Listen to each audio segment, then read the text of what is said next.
Thank you, Mark. Season starting, a big season starting for Yes. the Fijian Drua tomorrow with the Brumbies playing the Drua for the first time here at home in Suva. 3:35 p.m. kickoff, and with this signing of the MOU with CFL, what do you expect with the new season, the push for the Drua? God, well, as we were talking about earlier, it's our 4th year, and I think Coach has said, you know, the apprenticeship's over, boys, and I think that's quite a good way of putting it. You know, we've had 3 years, we've made a lot of progress, we've had a very stable team. We haven't had many people leave, other than the ones that we sort of replaced from within, as it were, or from below with the youngsters and what have you, and development. So, you know, a lot of those players now, the sort of senior players, the likes of Tex and Ice and Massey and Stino and Frank Lamani, and that they've played together for quite a long time now, and that's important. So I think that's good, and we've got 5 pretty decent new signings with Pony and Penny Ravai and Inia and Joe Tamani's come back home and Duarte. So the squad's stronger, but I think the competition's got stronger. You know, I think it's interesting. The unfortunate demise of the Rebels threw a lot of very good players onto the market, most of whom ended up with the other Australian teams. So you're looking down the Australian team roster now, you're thinking, geez, that's a pretty good squad. At and you know, an Australian team's never won in Fiji in Super Rugby ever in 3 seasons. So let's hope that doesn't change tomorrow. Something's got to give. We've never beaten the Brumbies in Super Rugby. We got close one year in Canberra, but no Australian team's ever won in Fiji. So one record or other has got to go tomorrow. So let's hope it's the right one. But it is a big game. It's an unusually big game for week 1. The way our schedule falls, and it often falls like this because of, I understand Sanzar don't want to bring too many games to Fiji in February, early March, because of the weather risk. I do understand that. But that means our away games are front loaded. So every year we have quite a tough start. So you need to win your home games early on, because our first 6 games before the bye, 4 of them are away. So we've only got a couple of home games, and they're against 2 very strong teams. We've got the Chiefs in 3 weeks, and we've got the Brumbies tomorrow. So yeah, I think this is a pretty important game, if I'm honest. So I think this could go. You get some seasons like this when the whole league concertinas, and the difference between the weakest team and the strongest team isn't very much at all. And I think we're in for one of those seasons. I think the Blues are favourites to retain the title. I do think they're a really strong side.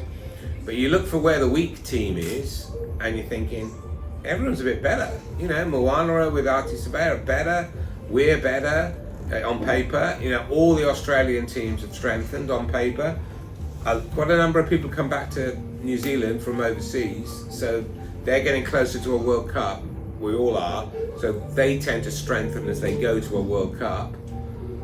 Yeah, it's a tough comp, which is great. And the last thing I would say is that from a fan point of view, it's a great schedule. You look at the home schedule this year, you've got all the big teams are coming to Fiji. You know, we've got the Crusaders coming. I'm really looking forward to the night game. I love night games in Suva against the Blues in May. That's going to be great. You've got the Chiefs coming. You've got the Brumbies coming for the first time.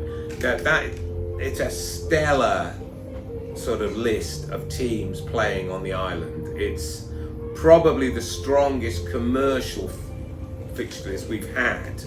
And hopefully people will enjoy it. We do well, and we make more progress. Something that Fijians would only dream of about 20 years ago, of all these teams coming and playing a home-based team. How important is the partnership, like the partnership with Communications Fiji? Oh look, the support we've had and the partnerships we hope we've fostered between a whole range of corporate entities on the island have been absolutely critical. This gets a bit, I apologise, this next bit gets a bit technical. We suffer, and it's nobody's fault, because in the sense that we're a very small island and our broadcast market is not very big. Even though we get fantastic viewing figures, we've only got 900,000 people. Right? So we're about the only professional sports club in any sport anywhere in the world that is unable to rely on a pretty chunky broadcast deal. Well, we just don't have that, right? So we rely a lot on three other things, I should say. We do rely still with support from outside the country, from the Australian government and from World Rugby and from New Zealand Rugby, and that's much appreciated. We rely on people coming to the games. We rely on the people of the country getting behind their team and turning up and watching. And we rely on people like you guys, who are very supportive, either in terms of getting our message across, in terms of financial partnerships, in terms of marketing, because we need to be really good in the sponsorship and attendance and hospitality space, because we have so much ground to make up compared to our rivals and our competitors, because we can't really rely on much in the way of broadcast revenue. So the answer to, long-winded answer to your question, but the answer is incredibly important and much appreciated. Charles, for a rugby match like tomorrow, kicking things off for the season, having an electric atmosphere is of utmost importance. What is in store from CFL's perspective? We're there to set the mood, as we do. And this year is our 40th year in existence with FM 96. Being the loudest voice in town, it's always been the biggest voice in town. And we intend to bring that tomorrow with some great music, some anthems that people normally hear at games, at rugby games, but also some very good MCs and people to hype up the crowd and get people behind the Swire Shipping Drua. What's your message to the people who may be still thinking, for both gentlemen, Charles and Mark, who may still have not bought their tickets? We know the Fiji style always kicks in, maybe leave it to the last day. Is there anything happening in Suva City that would draw your attention away from the game, is my question.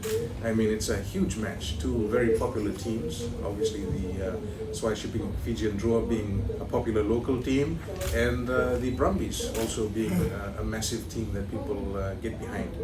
I can't see that anything else would distract a person from going to the match tomorrow. Well, let's hope not. I mean, the ticket sales are pretty good. It won't be sold out, so you can buy a ticket and come up on the day, but it'll be a good crowd, and the atmosphere, I'm sure, will be fantastic. Partly with CFL's help, and my family are coming to Fiji for the first time later this season. So I've been banging away at what a brilliant atmosphere and what a great occasion it is. So let's hope when they come with the Waratahs game on Easter Saturday. So looking forward to that one as well. But I keep banging on to my sons and my daughters, and I've got a little grandson now. He can't understand, but I tell him as well. What a wonderful experience it is to come and watch a Super Rugby game in Fiji, and it's like nowhere else. It's a joyful, loud, exuberant, enthusiastic, passionate experience, and that's partly down to you guys, frankly. Coach Jeko is definitely talking about the technical side of the game. True. Setting things off with the Drua and playing the Brumbies knowing they play that expensive style of rugby, and of course the one that Fijians love to watch, Fijians love to play. What do you expect on the ground tomorrow? I think the Brumbies have set the standard in Australian rugby for a long, long time now. They've been incredibly consistent, and that's a great credit to their organisation, from Phil Thompson downwards. They're never a poor team. I mean, I cannot recall a poor Brumbies team. It almost doesn't exist. It's never existed. They're always strong in the set piece, although we challenged them a lot in the scrummage last year away in Canberra. I thought we gave them some real problems there. They've always had a good line out. very well organised. So they've always had their fair share of ball, and they've got really good decision makers, and they can play a variety of styles. I mean, they sometimes they're really very direct, but they've got quite a lot of pace in their back three. So they're an interesting, well balanced team, and I think we will see. I think people will see some changes with the changing coaching panel. Not huge ones, but I think you will see some. And I think you have to be if you want to eventually win it, which is our aim, is to win the thing, not just compete in it. I think we need to continue to make strides. Our scrum's been very good on our own ball, one of the best in the comp. We've still got a bit of work to do on the oppositions. Our line-outs come on leaps and bounds. It's still middling, but I think Chris Gibbs is going to make some headway in that area. And I think probably the area where we are looking to get more clinical and just be a little bit more effective is around the breakdown. It's so important in the modern game. We know we're going to win our fair share of collisions. In the modern game, assuming your set piece is okay, you've got to win some collisions and you've got to clean out well, because otherwise you can't speed the ball up. Now we know we'll always win our fair share. We're Fijian. We'll win our fair share of collisions. Don't worry about that. But we've got to be a bit more clinical on the clean out. We've got to be a bit better with our presentation. If we can clean up that area, okay, and I think we've got one or two improvements to make defensively. We'll be a real threat. I mean, the days when the Fijian team were just, didn't bother about the scrum, didn't bother about the line out, just wanted to get the ball eventually and chuck it about a bit and see what happened. I mean, we don't play like that anymore. It's actually quite patronising to say that we do. You've not been watching us. We're not that type of team anymore. The fact is, Fijian teams used to play about like that, but it was about 25 years ago. That hasn't for a long, long time. And sometimes it irritates me a little bit because I just see us do some really good stuff, I suppose the unglamorous stuff, and no one ever mentions it. I mean, I thought last year for the first time our scrum started to get a bit of recognition. But it should have done. We were number one ranked in scrum on our own ball in the whole comp. We should have got some recognition, but it sort of went against the stereotype. And I think that really sometimes we're playing a much more structured and technical game than sometimes we're given credit for. Charles, you've got the team all set up. They've been preparing for weeks for the start of the season. The engineers have been at the stadium already. Music is being sorted out. If you can talk about the prep for a big game like the one happening tomorrow. Oh, it takes an army to get everything going and get all the gear up, and we actually start the build a few days before with all the speakers and everybody's we had a team meeting about it, and everybody's knows what their role is. We've got ground MCs, we've got the voice of the Drua, which is a new person this year in our F96 Crackfest show host, Tifa, and he's pretty excited about it. We've got an MC in Penny Lido, who will be at the Drua Experience tent, and a lot of people familiar with her.